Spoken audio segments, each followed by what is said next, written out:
Bonjour, alors aujourd'hui on vous présente une capsule sur les polyèdres. Donc les polyèdres, ce sont des solides dont toutes les faces sont des polygones. Les polygones, on vous rappelle que ce sont des figures qui ont plusieurs côtés, comme les triangles, les carrés, les rectangles, etc. Les polyèdres peuvent être convexes ou non convexes. Pour savoir si un polyèdre est convexe, imagine que tu le déposes sur une table. Le polyèdre est convexe si toutes ses faces, quand tu le tournes, peuvent toucher à la table. Par exemple, c'est le cas pour un cube.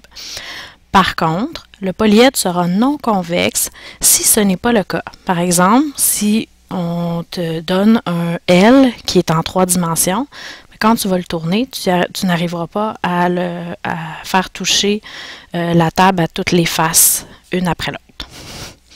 Maintenant, on va regarder des pyramides. On va regarder le développement d'une pyramide. Donc, on va commencer avec une pyramide à base triangulaire. Donc, on peut remarquer à droite le développement de la pyramide. Donc, on voit la pyramide qui se fait et ensuite qui se défait. Donc, on peut observer que la pyramide à base triangulaire est faite d'un triangle pour la base et de 3 triangles qui vont autour de la base. Si on continue et on observe la pyramide à base rectangulaire ou à base carrée, bien, la base de la pyramide est bel et bien un carré et autour du carré, on observe 4 triangles. On peut continuer avec la pyramide à base pentagonale, qui est une pyramide où la base, comme son nom l'indique, est un pentagone. Donc, par conséquent, comme le pentagone a 5 côtés, on va retrouver 5 triangles autour de la pyramide. Aussi, on a la même chose avec les prismes. Les prismes sont faits un peu différemment d'une pyramide.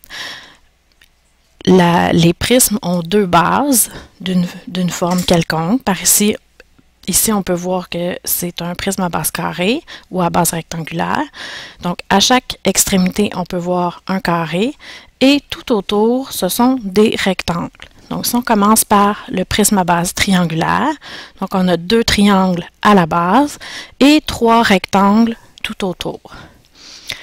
On revient à notre prisme à base carrée ou à base rectangulaire, donc 2 carrés ou 2 rectangles à chaque bout et 4 rectangles tout autour.